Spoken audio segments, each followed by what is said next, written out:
നമസ്കാരം. Media academy chairman RS ബാബുവിനെന്താ കൊമ്പുണ്ടോ? അതോ കതറ് ധരിച്ചു തുടങ്ങിയോ?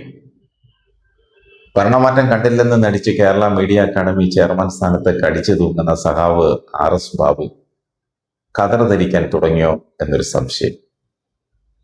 ഒരു സംശയം കൊണ്ട് ചോദിച്ചതാണ്.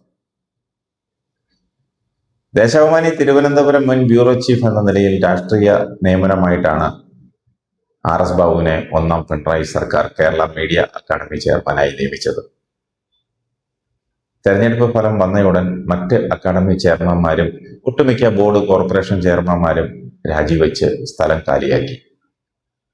പക്ഷെ RS ബാബു മാത്രം ചെയർമാൻ സ്ഥാനവും ഔദ്യോഗിക ഇന്നോവ കാറും വിട്ടുകൊടുക്കാൻ തയ്യാറായില്ല. കേരള മീഡിയ അക്കാദമിയുടെ ചെറുകിട പരിപാടികൾക്ക് വരെ ധനമന്ത്രിക്കൊപ്പം അന്നത്തെ പ്രതിപക്ഷ നേതാവ് VD സതീശനെ ക്ഷണിക്കുമായിരുന്നു. ഇപ്പോഴാണ് മനസ്സിലായത് ഉള്ളിലിരിപ്പ് ഇതായിരുന്നു എന്ന്. പല പരിപാടികളിലും സ്ഥിരം സാന്നിധ്യമായിരുന്നു VD സതീശൻ.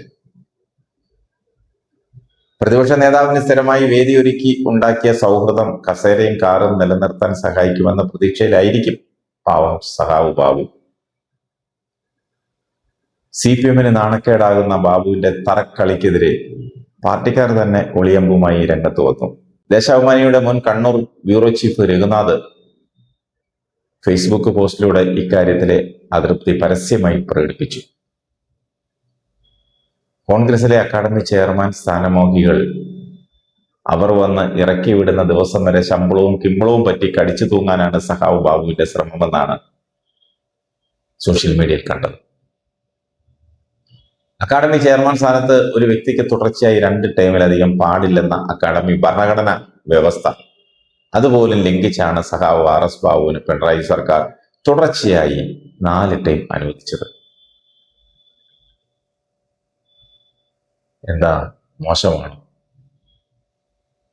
തിന്ന് കുഴുത്തു.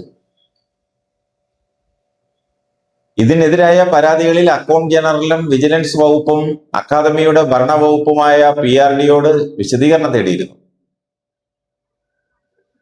മുഖ്യമന്ത്രിയുടെ ഓഫീസിൽ സഖാവിനുണ്ടായിരുന്ന സ്വാധീനം കാരണം PRD മറുപടി നൽകിയില്ല. PRDയിലെ താക്കോൽ സ്ഥാനങ്ങളിൽ സഖാക്കൾക്ക് പകരം UDF അനുകൂല ഉദ്യോഗസ്ഥർ എത്തുമ്പോൾ സഖാവ് ബാബുവിന് AG-യിൽ നിന്നും വിജിലൻസിൽ നിന്നും പണി കിട്ടുമെന്ന് ഉറപ്പാ. കാക്കനാട്ടുള്ള മീഡിയ അക്കാദമിയുടെ ചെയർമാനായാണ് ഈ സഖാവിനെ നിയമിച്ചതെങ്കിലും ഇയാൾക്ക് തിരുവനന്തപുരം വിട്ടുപോകാൻ മനസ്സ് വന്നില്ല. അക്കാദമിയുടെ സബ് ഓഫീസ് ശാസ്തമംഗലത്ത് തുടങ്ങി ചെയർമാന്റെ ഓഫീസ് തലസ്ഥാനത്തേക്ക് മാറ്റി വാണരുളുകയായിരുന്നു. നേരത്തെ ചെയർമാന് ഔദ്യോഗിക വാഹനമില്ലായിരുന്നു. സഖാവ് വന്നപ്പോൾ ആ കാർ അനുവദിച്ചതും ഇന്നോവയിൽ കറങ്ങാൻ സാധിച്ചതും. കാക്കനാട്ടെ അക്കാദമിക്ക് പുതിയ കെട്ടിടം നിർമ്മിക്കാൻ ബജറ്റിൽ വകയിരുത്തിയ കോടികൾ കണ്ടാണ് സഖാവ് ആ കസേരയിൽ കടിച്ചു തൂങ്ങുന്നതെന്ന ആരോപണം അക്കാദമിയുടെ മാത്രമല്ല പത്രപ്രവർത്തക യൂണിയനിലും PRDയുടെ ഒക്കെ അകത്തളങ്ങളിൽ അടക്കം പറയുന്നുണ്ട്. കെട്ടിടപ്പണി പുരോഗമിക്കുന്നതിനൊപ്പം കരാറുകാരനിൽ നിന്ന് കിട്ടേണ്ട കിമ്പളം നഷ്ടപ്പെടുത്താൻ ആരെങ്കിലും തയ്യാറാകുമോ? കതറ് ധരിച്ചാലും സാരമില്ല, കിട്ടാൻ സാധ്യതയുള്ളതെല്ലാം പോരട്ടെ എന്നാണ് സഖാവിന്റെ പ്രത്യയശാസ്ത്രം.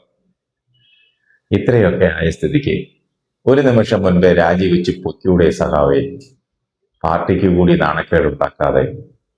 കഷ്ടം. ഓരോന്നിനെ ഓരോ സ്ഥാനത്ത് പിടിച്ചിരുത്തി രുചി പറ്റിയാൽ ഇറങ്ങിപ്പോകാൻ മടിക്കും.